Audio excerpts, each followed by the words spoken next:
Alors on va démarrer le cours. On a vu dans la paracha de Noach, il y a trois éléments essentiels qui sont l'objet de la destruction du monde. Ouais. Parce que c'est vrai qu'il s'est passé un spectacle incroyable, ouais, qui est spectaculaire, qui est la destruction du monde. Et un jour le monde a été détruit. Et il a été détruit pour trois raisons. Là-bas, Rachid explique qu'il va Tisharet Haaretz. La terre était corrompue. Et Rachid explique que la corruption, c'est l'idolâtrie, c'est l'adultère. Batimaleh Ares Ramas, et la terre était pleine de vols. Donc, ça veut dire qu'en fait, en gros, il y a trois choses qui ont été l'objet de la destruction. C'est la corruption, ça veut dire le fait de convoiter les biens des gens, de les dépouiller de leurs biens, ouais, donc de physiquement les détruire. Je pense que le Hamas, ici, le fait de voler, c'est détruire physiquement la personne. Hein, de lui enlever toute subsistance et de le détruire. Le fait de la Vodazara, c'est de se couper d'Hachem. Et l'adultère, c'est de couper l'essentiel d'un être humain, c'est de construire sa vie et de sa vie dans son couple. Ouais, donc prendre la femme de l'autre, c'est prendre la vie spirituelle de l'autre. Ouais, c'est-à-dire que l'objectif, on a dit que l'objectif, c'était d'atteindre cette partie féminine masculine. Donc chaque homme et chaque femme, on a tous un but particulier. On a un mari, on a une femme qui nous est propre, et ça c'est quelque chose qu'on a construit de façon fidèle et de façon entière.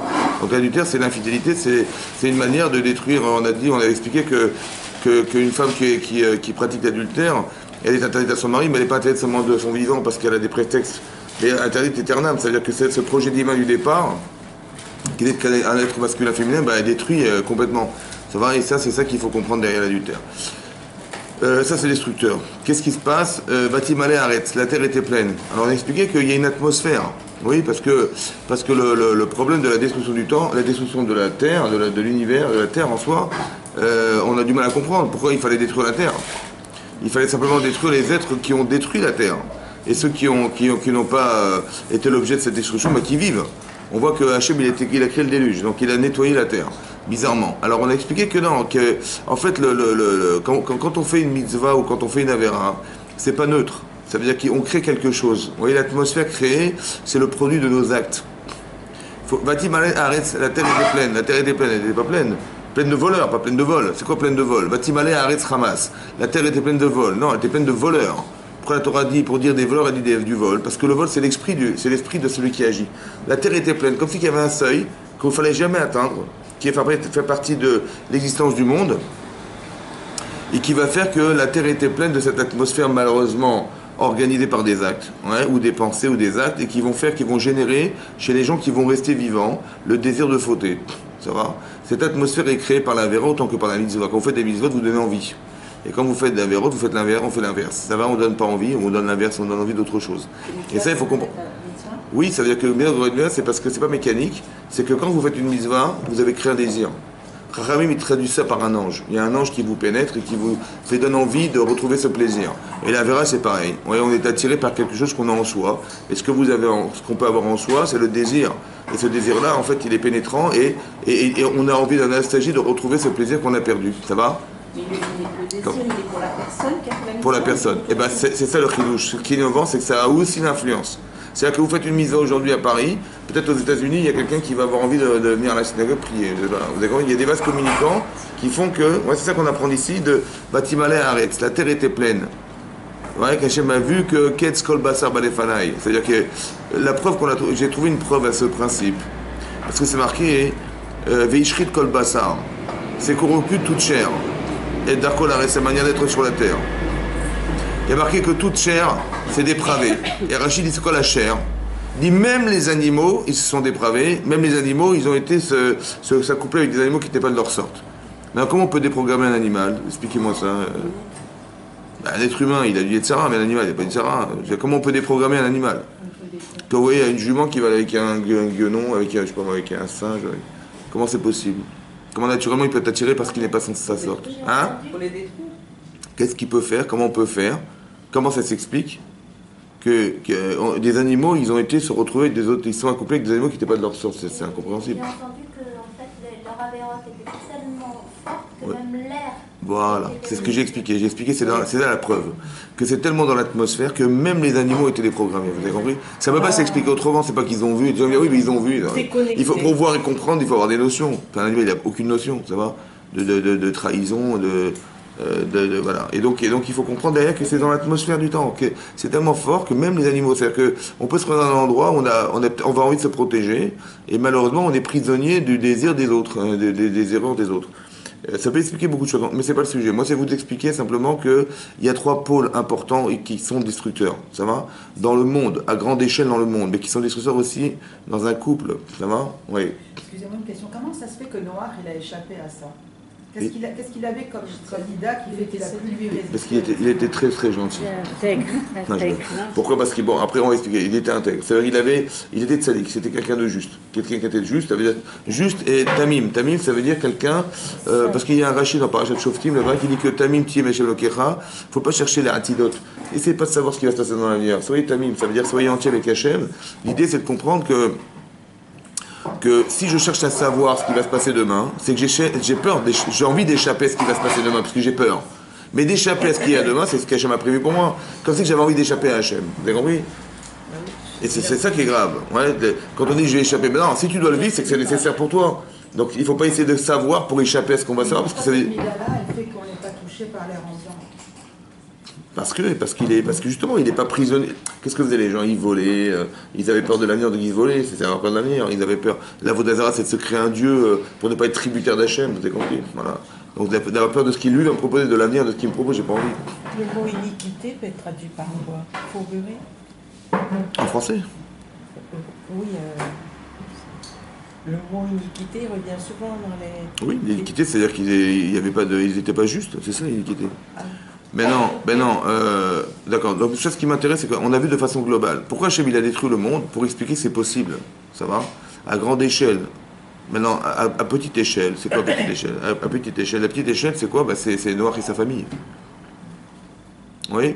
Quels sont les survivants de ce déluge? Il y a 4 couples qui ont survécu à tout ça. C'était les 3 enfants de Noach et lui et sa femme. Voilà. Qu'est-ce qu'ils ont fait dans l'arche de Noé? Ils s'occupaient des animaux. Maintenant, ils se sont occupés des animaux. Combien de temps? Un an. Mais qu'est-ce qu'ils faisaient de jour et nuit, jour et nuit? Ils tenaient à manger aux animaux. Jour et nuit, ça veut dire... Pourquoi Hachem il a demandé à ce que jour et nuit, on s'occupe des animaux? Il n'avait qu'à faire un est, qu'il se mange un peu, on ne sait rien, qu'il y ait suffisamment de nourriture et qu'il arrive à survivre pendant un an sans avoir besoin de manger, je sais pas. Pourquoi il fallait absolument que Noach, il s'occupe des animaux? La Gemara dans Sanhedrin, elle explique qu'ils n'ont pas de mishnatsus, le sommeil d'un cheval. Ça veut dire quelques milles par jour. C'est-à-dire, il y avait une telle pression dans l'arche de Noé, que Vaïchare Ach Noach était resté seul Noach. La Barachi explique qu'il attardait à donner à manger un lion, il était mordu par le lion. Ça veut dire, vous imaginez la pression existentielle qu'il y avait dans cette arche de Noé là? Oui. Quoi? Pour développer le chesed. Voilà. Maintenant pour développer le chesed, pour qui? Et pourquoi? Pour que ça devienne une mida qui se développe dans On devait inverser. Que plutôt que d'être égoïste, la destruction du monde, c'est l'égoïsme de l'homme sur la terre. Et la construction du monde, c'est d'arriver à partager sa vie avec autre chose. Si je suis capable de partager ma vie avec des animaux, a fortiori avec des êtres humains, vous comprenez? Il fallait qu'on crée un esprit d'échange, un esprit de partage. Le Noach, on lui demandait d'être un Baal Chesed. Ça va? Indépendamment du fait qu'il soit tzaddik, est-ce qu'il est dans le souci des autres? Il a un jour pas été soucieux, on lui a mangé son bras. Il a un jour pas été soucieux, on lui a mangé son bras. Ça veut dire qu'il y a eu un chissaron, un manque dans son corps parce qu'il y avait un manque dans sa tête ou dans son cœur. Vous avez compris? Il fallait surtout pas qu'il manque quelque chose. Maintenant, je pense qu'ils ont fait ça. Pourquoi? Parce que l'arche de Noé, c'est une boîte. Ça va? Quand on a ouvert les portes, quand on a ouvert les portes de la Tevat Noach, oui, tout à coup, qu'est-ce qui s'est passé? Tout à coup, l'esprit qu'on avait créé, il s'est échappé. Il a rempli dans l'espace, il a rempli quelque chose qui était le désir des autres, le désir de combler les autres, le désir de s'affirmer, de devenir. Parce qu'on devient par les autres. Et donc ce désir-là, il est devenu Baal Chesed en nourrissant des animaux. Vous comprenez ou pas? C'est-à-dire qu'il est devenu cet homme. Le but, c'est pas ce que tu fais, c'est ce que tu deviens. Donc d'être capable de partager sa vie avec des animaux en disant tiens chacun il vit son heure, chacun sa nourriture, vous imaginez le stress qu'il y avait là-dedans. Mais ça veut dire que le problème, on n'est plus dans la même dynamique au départ de penser à soi. Qu'est-ce que je peux prendre des autres? Mais quel est le souci que j'ai? Qu'est-ce que je peux combler chez l'autre? Mais il faut connaître l'autre, il faut savoir qu'est-ce qu'il mange, à quelle heure il dort, à quelle heure il mange. Et ça, c'est le souci de comprendre le manque des autres. Et ça, c'est l'arche de Noé. Vous avez compris? Mais ça, à petite échelle, c'est ça. Ça veut dire qu'il faut créer un esprit. Et il faut être dans la réflexion de quel est le besoin des autres. Je pense que dans un couple, c'est ça qui se passe. On peut construire, on peut détruire un couple de la même manière. Vous avez compris? Quand on dit Shrina Benehem, Ish Veisha Shrina Benehem, il y a la Shrina. Donc si quelqu'un il est dit, bon ben écoute, moi j'ai pas le bon Dieu, moi, il y a Avodazara, hein, c'est-à-dire qu'il n'y a pas de Dieu ici, je m'invente mon Dieu, moi je m'invente mon idéal, ça ne marchera pas. Si j'ai une relation, si l'Avodazara, Gilo Yarayot, c'est l'adultère, ça veut dire qu'on doit se spécifier dans son couple. Ça veut dire que le Yetzirah, il va élargir la notion du désir de l'autre. Ça va? Il y a le désir de sa femme et le désir des femmes. Ça va? Le Yetzirah, il va élargir le désir. Il y a le désir de son mari et le désir des hommes. Ça va? Et ce désir-là, il va s'élargir. Le problème, c'est qu'il s'élargit. Les êtres humains, on est capable de se personnaliser. Les animaux, il n'y a pas de personnalité. On ne personnalise pas. Un animal, il va avec cette chienne-là, il va avec une autre chienne demain, vous avez compris? Peu importe avec qui il va. Nous, on est capable de pouvoir personnaliser le rapport. Et ça, c'est l'homme, ça, c'est l'être humain. L'adultère, c'est l'inverse. Ça va? Le Yitzhara de l'être humain, c'est déversé. Et ça, c'est des structures du Olam. Pourquoi c'est des structures? Parce que c'est pas physique, en fait. Nous, on croit que c'est une attirance physique. Non. Il faut comprendre que derrière cette attirance physique, il y a un problème spirituel. Le problème spirituel, c'est quoi? C'est que la femme, elle porte le judaïsme en elle. La femme, c'est le judaïsme. Le femme, c'est la gdoucha. Vous voyez? La femme, c'est la snout, cette pudeur, c'est la femme. Vous portez en vous quelque chose de fondamental qui est la pudeur. La pudeur, c'est la gdoucha. C'est quoi la gdoucha? C'est d'arriver à exister à l'intérieur de soi-même et d'être juste avec soi-même. Pour ça que l'Agma dans Yoma, elle dit que Kimchit, qui était une tzadékette, elle a eu 7 enfants Kohen Gadol. 7 enfants Kohen Gadol. Ça veut dire, c'est énorme. Demande l'Agma, mais par quel mérite elle a eu ça, hein? Elle dit, parce que jamais les poutres de ma maison n'ont vu mes cheveux. Ça veut dire qu'elle avait une telle pnimiout intérieure qu'elle va créer des enfants capables d'être pnimi, d'être intérieurs, d'arriver à avoir une relation avec Hachem qui est intime, au point de se retrouver toute une journée entière sans penser à autre chose qu'Hachem. Vous avez compris? Mais ça, c'est la valeur féminine. Ça, c'est la valeur féminine. Donc vous portez en vous quelque chose de féminin, de très puissant. C'est par vous que le judaïsme se transmet. C'est-à-dire qu'on est juif par sa mère. Ça va? Et donc il y a quelque chose de très fort. Maintenant, quand une femme, elle transgresse cette relation, on peut comprendre que de trahir cette relation, ouais, c'est de trahir son judaïsme, quelque part, qui est très puissant. Et donc de se couper de son mari, comme si qu'elle avait décidé, ouais, que cet homme n'était plus son mari, donc elle a été voir ailleurs. Alors aujourd'hui, ça va se traduire comme une pulsion extérieure, en vérité, mais la Torah dit que c'est beaucoup plus profond que ça, c'est destructeur du monde. C'est pas un Yetzirah d'aller manger des écrevisses, je sais pas quoi. C'est pas un désir corporel. Ça peut se traduire dans des corporels, mais en vérité, au fond, c'est pas un désir corporel. En vérité, le fond, le problème, c'est qu'on a détruit un projet divin, tout simplement. Vous avez compris? Cette Neshama, elle était masculine, féminine. Quand cette femme, elle trompe son mari plus que son mari, ouais, alors elle détruit son côté féminin, mais elle détruit son couple. Ça va? Maintenant, Avodazara, Gilo Yarayot, c'est destructeur du monde, donc il faut faire attention de se protéger. Ça veut dire quoi de se protéger? Ça veut dire que la mechitza qu'on met dans les mariages, c'est pas que la mechitza dans les mariages. Vous avez compris? Parce qu'à quoi elle sert la mechitza dans les mariages? À quoi ça sert de mettre une séparation dans les mariages? On dit voilà, il y a les hommes qui vont danser d'un côté, les femmes de l'autre. Il y a beaucoup de gens qui sont frustrés parce que, attendez, j'ai envie de danser avec mon mari, j'ai envie de danser avec mon cousin, avec mes amis, pourquoi je vais me priver de... J'ai envie de danser avec ma femme, j'ai envie de danser avec... Les gens ont l'impression que la mechitza les sépare. Ça va? Ok. En vérité, est-ce que la mechitza... Ben oui, effectivement, physiquement, la mechitza sépare les gens. C'est vrai, on a mis les femmes d'un côté et les hommes de l'autre. Mais on ne va pas mélanger, voilà, on ne mélange pas. On ne mélange pas dans les mariages et on ne mélange pas dans la vie. Vous avez compris? Donc on ne sépare pas dans la vie. Qu'est-ce qui se passe? Sa secrétaire, il va la tutoyer par son prénom, ils vont boire des petits cafés ensemble, sa femme, ça va pas, donc il va retrouver sa secrétaire, elle est super sympa, elle est super machin, elle est avenante, Qu'est-ce qui va se passer? Il la tutoie, il l'invite, qu'est-ce qui va se passer? Hein? Il va se passer ce qui va se passer. Bon, d'un côté, il a un intérêt qui est ponctuel, ça va, mais d'un autre côté, il a construit sa vie avec sa femme et ses enfants. Quand vous mettez en balance la vie qu'il a construite avec sa femme et ses enfants, et vous mettez en exergue, et vous mettez en balance le petit plaisir qu'il va retrouver avec cette jeune femme, qu'est-ce que vous choisissez? Parce qu'il a construit. Et pourtant, c'est ça qui va se passer. Autant masculin que féminin, c'est auto d'abord. Vous avez compris? Maintenant, qu'est-ce qui va se passer? Ce problème, c'est que là, je construis ma vie et là, je la détruis. Mais je pense que je vais prendre du plaisir dans ma vie, alors qu'en vérité, je détruis ma vie. Ça va? Donc, de façon théorique, ça paraît logique, mais de façon physique, ça paraît l'inverse. Ça veut dire que le problème, c'est qu'on ne se rend pas compte qu'on détruit. Ça va? On détruit un coup. Alors, le souci qui va se passer, c'est que la femme qui porte cette kedusha, elle va être interdite à son mari, évidemment, c'est comme ça que ça va se passer. Est-ce qu'il y a une teshuva possible? Est-ce qu'on peut remettre en cause une avéra? On fait teshuva, on se dit Hachem, excuse-moi, et on pardonne, et sincèrement on se fait pardonner, et on demande pardon, sincèrement ça marche. Mais en couple ça marche? Une femme elle demande pardon à son mari toute sa vie, ça y est, c'est terminé, elle est sourde à l'eau. Elle lui est interdite à tout jamais éternam. Vous savez que le projet divin qui avait été préparé par Hachem au départ, masculin-féminin, il a été détruit ce projet. Ça va? On a tous une mission sur Terre, oui, individuelle et personnelle avec son mari et sa femme. On a une mission ou pas? Cette mission a disparu. Mais pourquoi ce même projet il ne marche pas quand c'est l'homme? Bah, je pense que l'homme. Quand c'est l'homme qui... Alors je sais ce que j'ai expliqué, la Gdusha elle vient de la femme. Ça veut dire comme ça. La femme a été créée de l'homme, mais il avait une neshama. C'est bon? Le projet divin il vient que par la femme? J'ai pas dit qu'il vient là, mais je veux dire qu'il est essence Ezer Kenegdo, c'est pas de faire le ménage. Ça va? Une aide, c'est pas de faire le ménage, c'est pas de faire la cuisine. Parce que ça, il peut prendre une femme de ménage, une cuisinière. Ezer, il y a quelque chose de très fort chez une femme qui est Ezer. Maintenant, c'est quoi l'aide d'une femme? C'est quoi l'aide d'une femme? Ouais, pourquoi il a besoin d'une aide? Alors je pense que l'aide, cette partie spirituelle qu'elle porte en elle, cette façon émotionnelle qu'un homme n'a pas, ouais, cette vision qu'une femme apporte à son mari. Si vous étudiez la Torah de façon brutale, il n'y a pas d'émotion, il n'y a pas de projection, il n'y a pas de, comment on va dire, il n'y a rien d'émotionnel qui se transmet par la femme, justement, qui n'est pas émotionnellement touchée par l'homme. Eh ben, ça va être fade, il n'y a pas d'évolution, vous avez compris? La femme apporte cette chose. Comme le Maral de Prague explique, Sigmar dans Yvamot, il dit l'homme, il donne à sa femme, il apporte quelque chose et elle transforme. Vous avez compris? C'est une manière de dire que je transmets quelque chose de brut à ma femme, et c'est elle qui va transmettre. C'est un peu comme la reproduction. Vous avez compris? Voilà ce que l'homme il transmet, voilà ce que ça produit, c'est extraordinaire. C'est le rôle de la femme de produire, mais ça c'est essentiel. Vous avez compris? Autant sur le plan présent, autant sur le plan, comment vous dire, de l'avenir de la personne. Ça ne peut pas se passer d'elle, c'est impossible. Donc c'est ça qu'elle apporte. Donc si elle n'est pas présente, à quoi il sert son couple?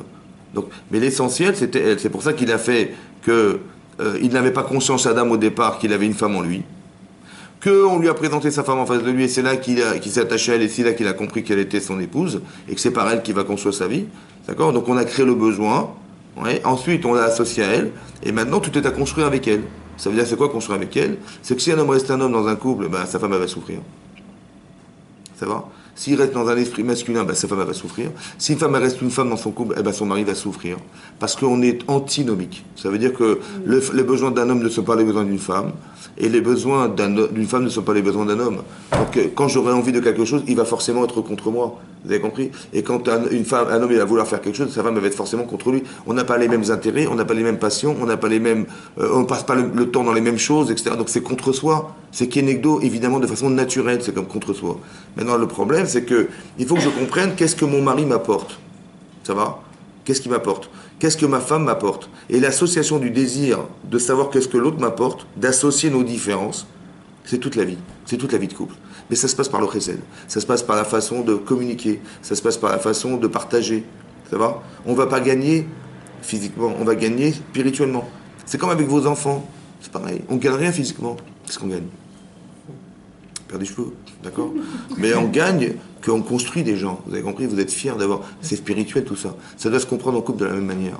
Que dès l'instant où c'est de la matière, c'est toujours l'un contre l'autre. Quand je cherche à gagner, ça va être là, il va y avoir la guerre. C'est comme ça. Vous avez compris? C'est comme ça. Parce que là, c'est comme si nos corps s'opposaient. Mais quand on reste dans l'opposition des corps, ça veut dire, mais ma femme, elle est de nature à vouloir des choses que je n'ai pas envie. Donc quand on reste dans le corporel, ça fait seulement Kenegdo. C'est ça que Shechina Benem, c'est spirituel, vous comprenez? Il faut que vous compreniez que vous devez avoir un objectif spirituel. Tout ce qui a été physique a détruit le monde. J'ai pris la femme de l'autre, je me suis passé du bon Dieu et je l'ai volé. C'est physique, ça détruit leur âme. C'est ça qu'Hachem voulait dire. Il l'a fait une fois pour qu'on comprenne ce principe. Mais dès l'instant où je partage ma vie, je gagne rien, je donne à manger à des animaux, qu'est-ce que je gagne? Ouais, ben j'ai le souci des autres, vous avez compris? Si déjà j'ai le souci du manque des autres, alors va dingue que je reçois du manque de ma femme, de mon mari. La réflexion, c'est plus qu'est-ce que j'ai à gagner, mais qu'est-ce que je vais faire de ma vie pour combler le besoin des autres. Je vous ai dit la fois dernière, quand vous avez faim, le désir de se marier, c'est un désir, c'est un besoin. Le désir de se marier, c'est un besoin. Comme comment? C'est pas le même pour J'ai compris. la femme. C'est pas le même. Mais c'est un désir ou pas? C'est un besoin. De rester seul, c'est pas possible. Donc il faut se marier, c'est un besoin. Oui. J'ai besoin de manger. J'ai besoin de boire. Bon, quand j'ai bu, ben, j'ai plus soif. Et quand j'ai mangé, eh ben, j'ai plus faim. Quand je me suis marié, ben, j'ai plus faim. Donc qu'est-ce que je fais de mon mari? J'ai plus faim. Donc quand je suis dans le besoin, ben, j'ai envie. Vous avez compris le problème? La limite du besoin. Ben, c'est ça le problème, c'est que quand je me suis marié, ben, j'ai rêvé, j'ai espéré, j'ai trouvé, ben, j'ai plus faim. Voilà. Donc qu'est-ce que je fais de lui maintenant? Et qu'est-ce que je fais d'elle? Ben, j'ai rien à faire avec, vous avez compris? Oui, ah ben, je dis, bon, mais j'ai besoin d'avoir des enfants, donc j'ai encore besoin d'autre chose. D'accord? Alors j'ai besoin d'avoir des enfants. J'ai eu des enfants. Alors que j'ai plus besoin de lui maintenant, vous avez compris? Il peut se passer des... Parce qu'on est resté dans l'esprit de célibataire, marié, c'est-à-dire toujours l'autre est là pour combler mes besoins. Comme mes parents étaient là pour combler mes besoins, mon mari il est là pour combler mes besoins. Ma femme est là pour combler mes besoins. Mais on n'est pas là pour combler tes besoins. Parce que l'animal, il n'a rien à faire. Il ne va pas combler tes besoins, cet animal. Il faut que tu comprennes qu'il a faim. Il a un manque. Ça va? Qu'est-ce que tu peux faire au moment T où tu dois le nourrir? Ben, tu dois te préoccuper de ses besoins. Ben, tout à coup, c'est ça qui va se passer en couple. On n'est plus... La saturation, elle va ne jamais être comblée parce qu'il a toujours besoin. Alors que moi, quand j'ai plus besoin, j'ai plus besoin. C'est ça la différence de logique, vous avez compris? Que dans un couple, c'est ça que l'arche de Noé, c'était ça peut-être le fait de construire une arche, c'était d'expliquer que dorénavant, tu vas te préoccuper des autres. Parce qu'à quoi tu sers, c'est que c'est dans le besoin de remplir ton ventre. Vous avez compris? Tu es Nekeva, tu as un orifice, tu es vide. Il y a quelque chose de vide en toi, en tant que femme. Bah, si tu dis, bah ouais, mais qu'est-ce qui va me combler dans ma vie? Oui, mais si tu comprends pourquoi une femme, elle est plus associative que son mari, parce qu'elle sait le manque. Puisqu'elle est Nekeva, elle est manquante, donc elle comprend le manque, donc elle sait que bah, mes enfants ont besoin de moi, ma femme, mon mari a besoin de moi, je me préoccupe des gens-là. Mais lui, il est pas dans ce modèle-là.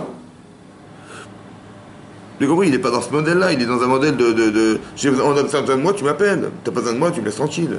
Parce qu'il n'est pas manquant, il n'a pas de manque. Vous avez compris? C'est dans cette logique qu'il faut adapter les choses. Vous avez compris?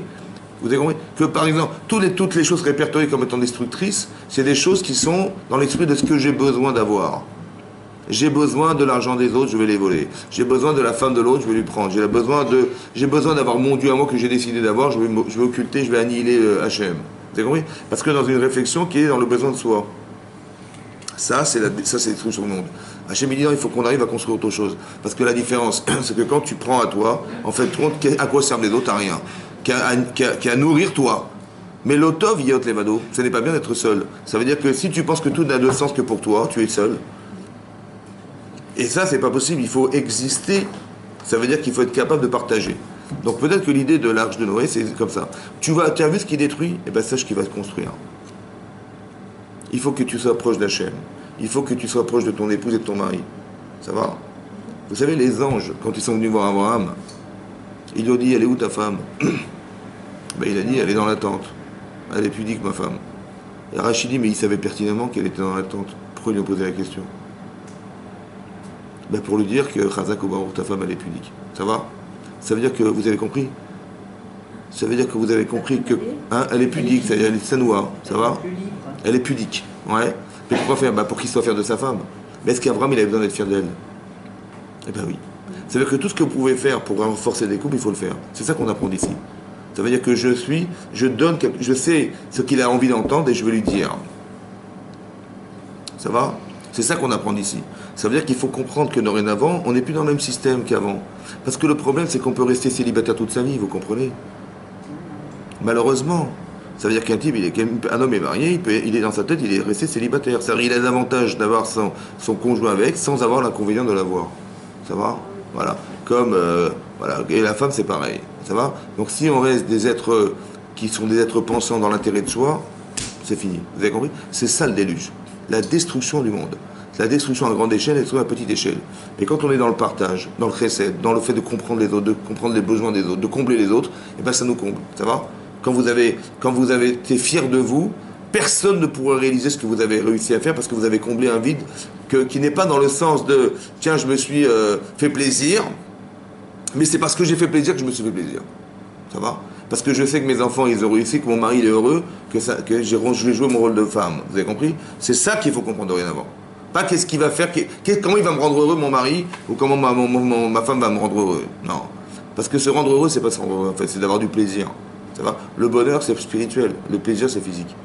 Ah bah tiens, il gagne bien sa vie, ça m'a fait plaisir. Ça m'a fait plaisir, mais ça m'a pas rendu heureuse. Ça va? Ok? Mais il faut bien comprendre que quelque part, ça engendre quelque chose d'important, mais qui n'est pas répertorié dans le bonheur. Le bonheur, c'est pas du physique. Il faut bien comprendre que le bonheur, il se traduit dans ce que vous réalisez de vous par vous. C'est ça qu'il faut comprendre. C'est ça le couple. Vous voyez? Et ça, c'est ça la thémat noire. La thémat noire, c'est nous expliquer que ça, c'est destructeur. L'inverse est constructeur. Dès l'instant où vous personnalisez votre relation dans votre couple, vous êtes dans quelque chose qui va dans le sens de ce qu'on espère. Ça va? C'est ça le projet divin du départ. Et dès l'instant où on détourne de ce regard, tout à coup, ça détruit. La Mechitza n'est pas là pour séparer les gens. Pourquoi? Parce que si on ne met pas de Mechitza dans la vie, et dans le mariage, qu'est-ce qui va se passer? Il y aura du Yetzara. C'est comme ça. Ça va? Bon. Malheureusement, l'Yetzara, qu'est-ce qui va se passer? Elle a trompé son mari, il a trompé son mari, qu'est-ce qui se passe? Ils vont se divorcer. Ok? Maintenant, quelqu'un, il aime sa femme, mais il aime les femmes. Hein, qu'est-ce qu'il va faire? Elle aime les hommes, mais elle aime son mari, mais elle aime les hommes. Elle aime ses enfants, mais c'est fini, les enfants, c'est terminé. C'est-à-dire, elle va garder ses enfants, mais elle n'aura pas de mari. Alors, ils n'ont pas de père, parce qu'elle a fait une avéra. Il a fait une avéra, c'est fini, il n'a plus de femme. Il n'a plus de femme, et il n'a plus d'enfants. Une fois toutes les 2 semaines, il va les recevoir à la maison. Il va se remarier, mais il a une femme là-bas avec des enfants, il va reconstruire sa vie. Mais c'est très compliqué, vous comprenez, d'être doublé, c'est très très difficile. Alors, qu'est-ce qu'il faut faire? Ce qu'il faut faire, c'est faire des mariages entre femmes. C'est normal. C'est ce qui se passe en ce Ça veut moment. dire qu'on met toutes les femmes avec leur khatan, et puis elles dansent entre elles. Bon, il va dire, attendez, j'ai envie de danser avec mon frère, avec mon père, avec mes amis. Je dis, il a raison. Donc qu'est-ce qu'on fait? On va faire des mariages contre hommes. Voilà, les mariages contre hommes, les femmes on les met de côté, et il y aura la Kala, il y aura son mari, et ses cousins, et ses frères, et ses amis. Bon, mais elle aussi va dire, attendez, je suis désolé, j'ai envie de danser avec ma mère, avec ma soeur et avec mes amis. Bon, qu'est-ce qu'on fait alors? Mais c'est pas possible, parce que si on mélange tout, vous savez ce qu'on va faire? Pour que tout le monde soit présent, mais la mérite ça. On n'a pas séparé les gens, on les a rassemblés. Ça va? Ça veut dire qu'on a mis tout le monde ici, séparé par la mérite pour éviter le Yetzer. Vous avez compris ce qui se passe? Donc la mérite n'est pas là pour séparer les gens, elle est là pour les rassembler. On a fait le shalom entre le Yetzirah et nous. Ça va? Ça veut dire la mérite n'a pas séparé les personnes. Je dis, mais c'est frustrant, mais mon fils il est là-bas, ça va pas. Je dis, mais il vaut mieux ça que Chazé Shalom, vous avez compris ce que je veux dire? C'est une manière de rassembler les personnes que de mettre la Méritza. C'est pareil, que la Méritza c'est pas seulement au mariage, c'est toute la vie, c'est comme ça. On tutoie pas une femme, je veux dire, une femme elle tutoie pas des hommes, on n'appelle pas les gens par leur prénom, vous avez compris? Le problème c'est que ça crée des liens et après on s'étonne, ça va? Et voilà, et après des coups de fil, des machins, des textos, des trucs, et on arrive à des catastrophes. Et c'est ça qu'il faut faire attention. Que ce qui s'est passé dans l'histoire et qui est destructeur du monde, rien n'a changé. Ça va? C'est juste qu'à grande échelle, à petite échelle, il faut être capable de faire comme dans l'Arche de Noé. L'Arche de Noé, c'est une maison. C'est votre maison, ça va? C'est votre maison, vous avez votre mari, vous avez vos enfants, et tout se construit à l'intérieur. Et sachez une chose, que tout ce que vous construisez à l'intérieur, ne croyez pas que ça se passe qu'avec vous et dans vous. Ça va sortir de chez vous. Ça veut dire que si vous êtes en coordination avec ce que la Torah attend de nous, on va créer, une atmosphère de chesed dans sa maison. Ça veut dire, on est dans tout l'intérêt, c'est l'autre. Ça veut dire qu'on se construit par les autres. Ça va? C'est comme vos enfants. Vous croyez que vous éduquez vos enfants? Vous dites, là, je lui apprends. Vous allez devoir répéter ce que vous savez déjà, vous allez éduquer vos enfants. Mais vous allez vous rendre compte qu'en éduquant vos enfants, vous allez vous éduquer vous-même. Parce que ce que vous n'êtes pas capable de déterminer comme un défaut et que ça se travaille sur soi, alors Hachem il a fait un truc incroyable, c'est que mes problèmes je les retrouve chez mes enfants. Ça va? Oui, ce principe je l'ai trouvé dans la Torah parce que quand Rava faute, elle donne à manger, elle mange du Etzedarat et elle propose à son mari, oui, on a dit Ve'arba arbe etzboner. Et la punition qui est répertoriée dans la Torah, c'est que se multiplieront tes souffrances. Bon, et après, ta grossesse sera difficile et tu accoucheras dans la douleur. Alors, on n'avait pas compris, vous vous rappelez, on n'a pas compris qu'est-ce que ça a à voir avec le fait d'avoir mangé du fruit de la connaissance du bien et du mal et d'avoir proposé à son mari de manger de ce fruit. Qu'est-ce que ça a à voir avec la souffrance de l'accouchement? Qu'est-ce que ça a à voir avec les souffrances de la grossesse? Et qu'est-ce que ça a à voir avec Rachidik Tsar Gidul Banim, la souffrance de l'éducation de ses enfants? Alors, on a expliqué que la souffrance de l'accouchement, c'est qu'elle a donné du Etzadat à son mari. Pourquoi? Parce qu'elle dit qu'elle n'aurait jamais supporté que son mari épouse une autre femme qu'elle, c'est pas possible. Donc il fallait pas qu'il puisse vivre. Donc il fallait qu'il meure pour ne pas que quoi? Se remarier. Pour ne pas que quoi? Pour qu'il ait une autre femme. Non, pour ne pas qu'elle souffre. Parce que ça n'est pas possible. Alors on a expliqué pourquoi c'est ça. Attendez, je vous explique. Pourquoi c'est comme ça. Pas que Chava était jalouse. Parce qu'on dit, tiens, elle était jalouse, il fallait qu'il meure pour pas qu'elle... Vous avez la connaissance. Comment Vous avez la connaissance. C'est ça le Etzadat. Et Hachem il dit, quand vous allez manger, vous allez mourir. Mais il ne savait pas ce que c'était que la mort. La mort, c'est le rat. Le tov et le rat, il y a le émet et le sheker, il y a le vrai et le faux, ce qui est objectif, et il y a le côté péjoratif du bien et du mal, du vrai et du faux, c'est le bien et le mal. C'est-à-dire que le vrai, quelqu'un il peut voir sa femme comme elle est, et il n'est pas attiré par elle parce que c'est émet. Mais dès l'instant où il est dans le tov ou dans le rat, il se sent mal de la voir comme ça, ils vont s'habiller. Vous avez compris? Vélo, il bauche un chou, et tout à coup ils sont vêtus. Parce que de la voir de cette manière, c'est une attirance qui n'est pas. C'est pas comme ça qu'on vit sa relation, donc il va se couvrir et je vais me couvrir aussi. Ça va? Donc le fait de se couvrir, c'est ça, c'est d'éviter ce regard, ce faux regard. Maintenant, qu'est-ce que je voulais dire? Pourquoi elle a dû souffrir à la grossesse et pourquoi elle a dû souffrir dans l'accouchement? Parce que étant donné que Chava, elle sait qu'elle est née de Adam et elle sait qu'elle est associée à cet homme, il ne peut pas avoir une autre femme que moi puisque c'est moi qui est né de lui. Ça va? Donc le fait de l'éliminer, parce qu'elle ne peut pas être sa femme, donc il n'a pas de raison de vivre, c'est la raison profonde de la relation de couple. C'est pas qu'elle s'est dit, tiens, je suis jalouse, mon mari va épouser une femme, c'est pas possible, et il va le tuer pour ne pas qu'elle vive cette jalousie. Non. C'est qu'elle ne vive pas quelque chose qui est antinomique avec sa raison d'être. Au début, il y avait une neshama masculine féminine, on l'a détaché son mari, elle l'a retrouvé sur la terre, ça va? Et après, ils vont retourner dans le ciel. C'est vrai, c'est comme ça ou pas? Il dit donc, il n'a pas une autre femme que moi, c'est pas possible. Donc, comme on est associé à jamais, si je dois mourir, je n'assume pas ce que je suis, mais il ne peut pas vivre avec une autre, donc il va forcément qu'il faut qu'il meure, donc je vais proposer à manger. L'erreur, c'est de croire que tu n'assumes pas. Il est obligé de mourir parce que... Alors, l'idée, c'est quoi? C'est qu'il va mourir pour ne pas que je souffre. Vous comprenez ou pas? Je ne pourrais jamais supporter que mon mari ait une autre femme que moi. C'est pas possible. Pour ne pas que je souffre à l'idée que mon mari ait une autre femme de moi, il faut qu'il meure. Donc il va mourir pour ne pas que je souffre. Oui? Donc qu'est-ce qui est réparateur qu'il meure pour ne pas que je souffre? C'est que j'accepte de faire vivre au détriment de ma souffrance.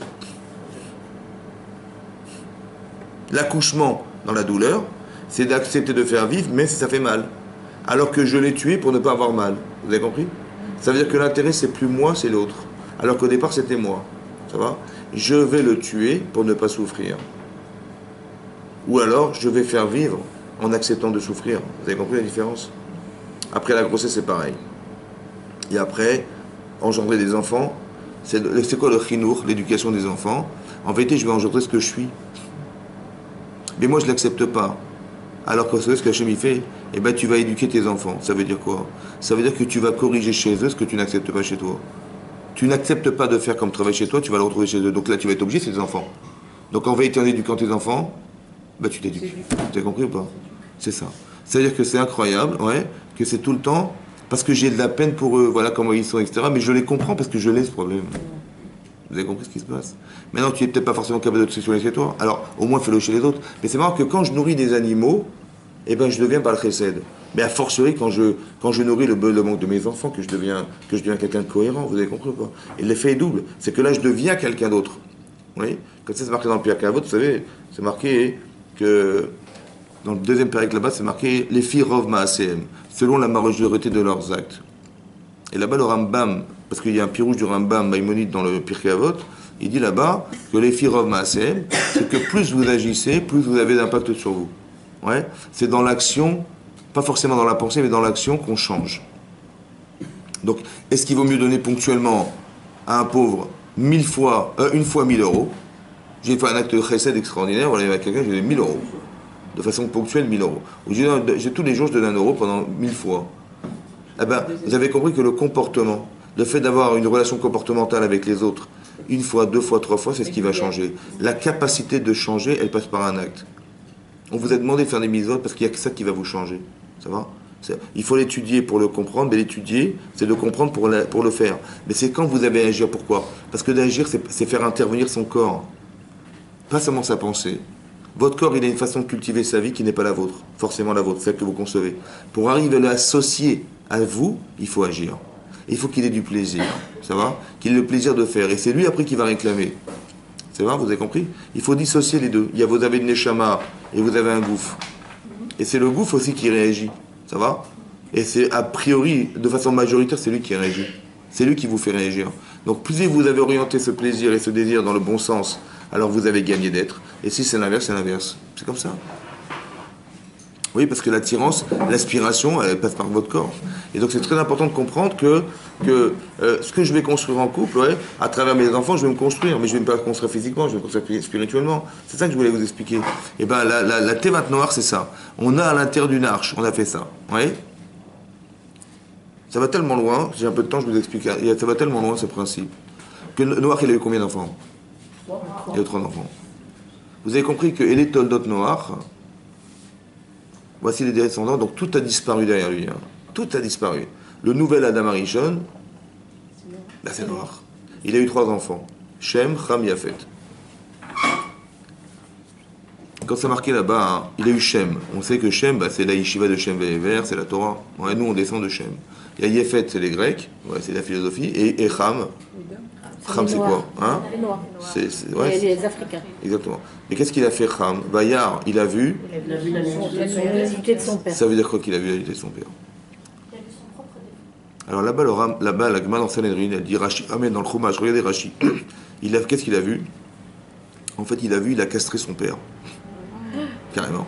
Ou bien il a eu une relation homosexuelle avec son père. Comme ça Rashi dit. Ouais. Alors comment ça se fait? Que le premier homosexuel de l'histoire, c'est lui, quoi. C'est incroyable. Ouais. C'est que depuis la création du Nouveau Monde, il y avait déjà ce problème. Et c'est marrant qu'il a 3 enfants. Mais non. Là-bas, Rashi explique, regardez Rashi dans le Chumash, il explique il a dit quoi? Il a dit qu'on est 3 frères. Ça va? Imaginez-vous, ils sont sortis de l'Arche de Noé, ils étaient 3 frères. Donc le monde va se diviser en 3. Qu'est-ce qu'il a fait? Donc après qu'il ait fait ça, qu'est-ce qu'il a fait Noach? Il a maudit son enfant. Il a dit que dorénavant, le 4e enfant que tu auras, il sera Éved, il deviendra un esclave à jamais de ses frères. Ça va? Est-ce qu'un père il peut maudire éternellement son enfant? Non. Non. Arour, tu veux me maudire Arour? Ouais. C'est pas possible. Si c'est un coup de tête, il a eu un coup de tête, comment il s'appelle, noir, est-ce qu'on l'aurait écrit dans la Torah? Non. Ça veut dire que c'est pas un coup de tête. Donc il faut comprendre ce que ça veut dire. Il a maudit à jamais d'être un esclave. C'est quoi un esclave? Un esclave, c'est quelqu'un qui travaille pour les autres. Qui va servir. Ça va? Qu'est-ce qu'il Rachid explique? Qu'est-ce qu'il a voulu faire Noir? Qu'est-ce qu'il a voulu faire Ham? Il dit voilà, on est 3 frères. Donc le monde, on va le diviser en 3. Mais vous savez, un jour, Adam, il a eu Caïn et Abel. Bon. Il avait le monde pour eux 2. Et le monde, il était livré à 2 personnes. Et qu'ils se sont fait, ils sont entretués pour avoir la possession de du monde entier. Il y en a un qui a tout perdu. Maintenant, on est 3. Donc si on est 3, mais s'il y a la guerre entre 2, il y a toujours le 3e qui va dissuader les 2 autres. Oui, non. Mais si on est 4, on risque d'être 2 contre 2. Voilà. Et là, on va tout perdre. Quoi, moi, je vais perdre, hein, à cause de mon père. Il veut avoir un 4e enfant, il est fou. Et donc, il a castré son père pour ne pas avoir un 4e. Ça va? Il dit, tu vas prier un 4e enfant, alors la 4e génération va devenir des esclaves. Mais ça veut dire que qu'est-ce que fait Ham? Oui? Pourquoi il est devenu noir? Ham. À cause de quoi il est devenu noir? C'est une punition. À cause de quoi? À cause de quelle faute? La castration? Non. Non. Il a eu aussi des relations avec sa femme alors que c'était interdit. Voilà. À la base, la Gemara elle dit qu'il y a 3, il y a trois personnes qui ont eu des relations dans l'Arche de Noé. Alors que le monde était en destruction, les gens devaient mourir. Autour d'eux, il y a le corbeau, il y a le chien et Ham. Il était avec sa femme. Le monde est en souffrance, monsieur il s'en fout, il est avec sa femme. Ça va? Il est devenu la Kabib Saro. Il a été frappé dans sa chair, il est devenu noir. Ouais. À cause de ça.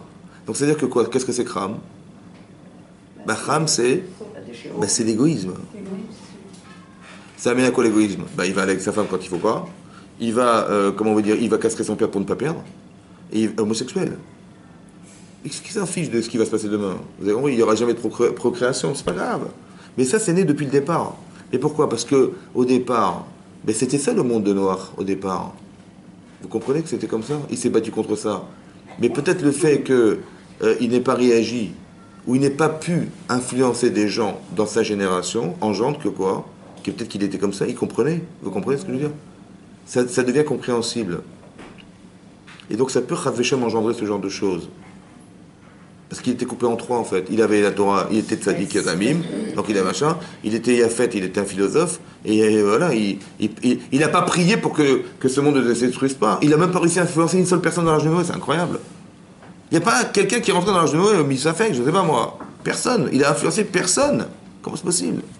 Vous avez compris? Parce que cette partie de lui, il l'a retrouvée chez les autres. Donc il dit, peut-être, vous avez compris ce que je veux dire, c'est ça qu'il faut comprendre. Et quelque part, on engendre ce qu'on est. Ça va? C'est ça qui est marqué là-bas. Que, en fait, l'égoïsme de Ham, pourquoi c'est comme ça? Parce qu'il a dit à Éternam, pourquoi Éternam, il l'a maudit Éternam? Parce qu'il a compris que profondément en lui, cet égoïsme existait. Il dit combien ça va prendre de générations pour le solutionner? C'est quoi solutionner? C'est quoi un Eved? Eved, chez Kana Eved, Kana Rabo. Il dit tout ce qu'un Eved il va trouver, ça appartient à son maître. Tout ce qu'il va faire, c'est dans l'intérêt de. Donc il va s'habituer toute sa vie à travailler pour les autres. Et ça, c'est correcteur de penser qu'à soi. Combien de temps ça va durer? Jusqu'à la fin des temps. Le Marsha, là-bas, dans Sanhedrin, dit que Eretz Kenaan, quatrième enfant, quatrième génération, la quatrième génération soit Eved à ses frères. Il dit c'est quoi ça? C'est Eretz Couche. Eretz Couche, c'est l'Afrique. Africa, il dit. Il dit là-bas, donc c'est les Africains. C'est incroyable, mais c'est ça. Qu'ils seront esclaves à jamais, jusqu'à la fin des temps. Pourquoi? Pour corriger cette mida qu'ils ont, profonde, de penser qu'elle soit. Vous avez compris? D'être un Eved, c'est d'avoir un comportement physique qui m'amène à penser que, même si je le fais pour le travail, vous comprenez? C'est comme un noir, il va nourrir des animaux, ça n'a aucun intérêt. Simplement de pouvoir développer une mida qui est le partage de soi pour les autres. Et bien ça va prendre toute l'éternité pour eux, pour arriver à solutionner ce problème. Pour ça que c'est marqué là-bas une chose effroyable, c'est marqué dans la paracha de Chaye Sarah, vous avez vu là-bas, que quand Abraham il a demandé à Eliezer de trouver une femme pour son fils Yitzhak, qu'est-ce qu'il a pensé Eliezer? Il dit, tiens, moi j'ai une fille... Bon, qu'est-ce qu'il lui a répondu Abraham? Elle n'est pas de chez moi. Qu'est-ce qu'il lui a dit? Elle n'est pas bénie. Non. Ah oui, il a dit comme ça. Il a dit, tu es un rour. Tu es maudit. Et moi je suis béni. Ve'en arour medubak bebarour. On dit ça, quelqu'un, tu es maudit, je suis béni, ça se dit ça? En fait, de qui descendait Eliezer? Il descend de Ham. Mais il dit, on n'a pas les mêmes midotes. Toi, tu penses qu'à toi et moi, je pense qu'aux autres. Vous avez compris? On ne peut pas s'associer. Vous avez compris ce que ça veut dire, ça? Ça veut dire ça qu'il lui a dit. Il lui a dit, mais tu es Arour. Arour, c'est pas une malédiction. Arour, c'est d'expliquer. Arour nous dit, il a maudit son fils, comme s'il avait banni son enfant. C'est l'inverse qu'il a fait. La klala, c'est d'arriver à ce qu'il arrive à se corriger. On traduit en français, il a banni, il a maudit. Mais ça n'existe pas dans la Torah, ça. On ne maudit pas son fils, il n'est pas banni, son enfant. Il a trouvé la solution qui va lui permettre d'accéder à la capacité de devenir un homme de chesed. Mais comment tu vas faire? Va travailler pour les autres. Toi, tu vas exploiter les gens pour essayer d'exister. C'est l'inverse que tu dois faire. C'est ça, Eved, vous avez compris? C'est pour ça que la corruption, elle marche à fond dans les pays... Quoi? La corruption... Oui, tout ça, c'est parce que oui, ça vient de ces midotes-là, malheureusement. Ça vient de ces midotes-là, oui.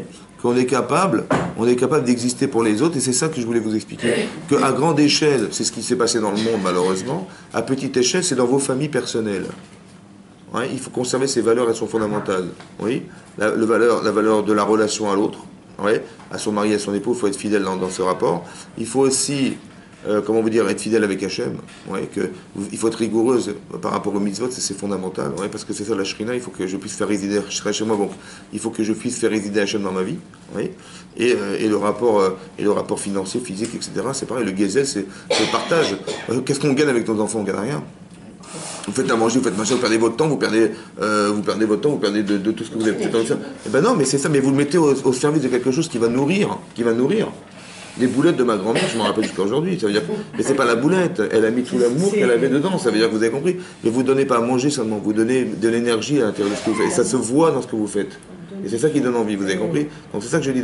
À grande échelle, à petite échelle, c'était ça qu'il fallait construire. Oui. Il y a quelque chose qui me dérange un petit peu quand même, c'est que dans ces cours-là, on dit quand même que l'homme et la femme sont complémentaires Oui. et l'un peut se bonifier de l'autre. Alors là, Abraham, il dit, on n'est pas pareil. Abraham. Il dit Ah, désert. oui. Pourtant, si lui est chesed et l'autre est égoïste, ils unissent leur fils. On ne peut pas unir nos enfants. Leur fille, c'est aussi un moyen que l'un se bonifie grâce à l'autre. Oui, j'ai compris, mais il ne va pas mettre. Il va dire comme ça. Il faut que. C'est ça qui est très important de comprendre. Il faut qu'on ait des midotes positives. Mais que l'égoïsme, ça ne se traduira jamais. Je ne suis pas là pour combler l'autre. Ma femme, elle a des valeurs qui ne sont pas les miennes, mais elles sont positives. Oui, elles sont positives. Ma femme, elle est sensible, ma femme, elle a de l'intuition, ma femme, elle a elle a un regard avec de la vie qui n'est pas le mien, mais je m'en porte bien avec. Mais là, l'égoïsme, qu'est-ce que je fais avec de l'égoïsme? Je suis pas là, comme il y a des couples, ils disent, bon, la fille, elle n'est pas religieuse, c'est pas grave, ça va s'arranger. Mais ça va s'arranger, mais on change pas les gens en couple, c'est très difficile, ou l'inverse, vous comprenez ou pas? On n'est pas là pour arranger les gens. On est là pour arriver à ce que nos différences soient complémentaires, nos différences complémentaires. Mais je ne suis pas complémenté par quelqu'un qui est égoïste. Au contraire, Ça se travaille, ça peut mais c'est pas le complément, c'est le manque. Si ma femme, elle n'a pas de manque, ma femme, ma femme, elle a des sentiments qui sont, que je n'ai pas. Ça veut dire quoi? Quelqu'un qui est égoïste ne peut pas devenir généreux? Mais j'ai pas dit qu'il peut pas devenir, mais je suis pas là pour le changer. Le couple, c'est pas pour changer les gens. On n'est pas là pour éduquer les personnes. On n'est pas là qu'avec des belles midotes. Non, mais Il y a forcément des midotes qui sont un peu moins bonnes. Regardez Abraham, il a dit je veux pas une fille d'Aresh Canaan. Ça va? Et je veux une fille de sa famille. Pourquoi il veut une fille de sa famille? Parce que les midotes, vous avez compris? On n'est pas là pour essayer d'éduquer les gens. Vous n'êtes pas là pour éduquer votre mari, ça va? Vous êtes là pour arriver à ce que votre mari contient comme qualité, elle vous serve. C'est ça le zivoug, ça va? On n'est pas là pour éduquer les gens. C'est pareil, je suis pas là, tiens, il a un manque, je vais me marier avec lui, comme ça je vais lui combler sa vie. Non, on n'est pas là pour ça. On est là parce que c'est le complément. Ça veut dire que vous avez Avraham Avinu, c'est un homme de chesed, oui, mais il se rend pas compte par son chesed que son fils, Ishmaël, il est en train de mal tourner. Ça va? Il se rend même pas compte, parce qu'il est tellement préoccupé par ce qui se passe de bien. Mais il voit pas le mal, ça va? Et donc sa femme, elle le voit. Elle dit à son mari, écoute, il faut que je chasser Agar. Il dit, mais comment ça, chasser Agar? Cette sensibilité, elle l'a, elle. Hachem, il dit, mais écoute ce qu'elle te dit. Il n'a pas dit ça, il a dit écoute sa voix. Si tu l'entends, ta femme, elle te dit, bah, écoute, chasse Agar, il va dire, moi comment ça? Mais c'est ma femme autant qu'elle est ma femme. Sarah est ma femme, et Agar est ma femme, et mon fils Yitzhak, mais Ishmael est mon fils. Pourquoi je vais chercher cet enfant de chez moi? Il dit, non, écoute la voix. Écoute ce qu'elle a voulu dire. Ça va? Écoute la voix de ta femme. Il n'a pas dit écoute ta femme. Il n'a pas dit écoute les mots de ta femme. Il a dit écoute la voix. Comme Aseret à Dibrot, les 10 commandements. Et on n'a pas vu des dibrotes, on a vu des colottes. Vous avez compris? C'est pareil. Essaie d'entendre la colle. Pas la voix, pas la parole de ta femme, la voix de ta femme. La voix, c'est ce qu'elle a voulu dire. Alors, j'ai pas compris ce qu'elle a dit, mais j'essaie de comprendre ce qu'elle a voulu dire. Mais ce qu'elle a voulu dire, c'est une émotion. Elle a ressenti quelque chose qui, manifestement, a marqué la différence. C'est de ça que je veux me nourrir, moi. Je veux pas me nourrir de ce qu'elle a dit. Je veux me nourrir en tant qu'homme, parce que je n'ai pas ce col. Ma femme, elle m'apporte quelque chose. Ouais. Mais de l'égoïsme, que je veux faire avec une femme égoïste. Ça va? Vous avez compris? Avec un autre égoïste? Non, j'ai dit qu'elle simplement elle me dit pourquoi il a refusé. Elle dit mais il y a un travail à faire, c'est de lui qui est pas le chesed, il va combler le manque de c'est ça que j'explique, c'est pas ça le pshat de la communication. L'explication de la communication, c'est que nos différences positives, on arrive à se complémentariser. Mais pas que d'un défaut, on va se complémentariser, on n'est pas là pour éduquer les gens, vous avez compris? Donc il dit mais je suis désolé, j'ai trouvé quelqu'un qui avait des midot tovot, mais autres que les miennes, ça va? Et dans le complément de nos deux relations, ouais, on fait teshuva pour corriger ce problème en fait. On ne se marie pas avec nos défauts. On fait teshuva pour être bien dans sa tête et dans sa peau et se marier avec quelqu'un qui est le complément de ce que je suis. Mais je ne suis pas marié pour compléter mes défauts. Non, mais quand quelqu'un a un défaut avec qui on est marié, alors dans ces conditions, ça veut dire qu'on ne peut pas... J'ai pas dit ça, j'ai dit comme ça. Que le défaut, en vérité, c'est une vision négative de ce qu'il est. Mais en vérité, ce défaut, c'est un plus.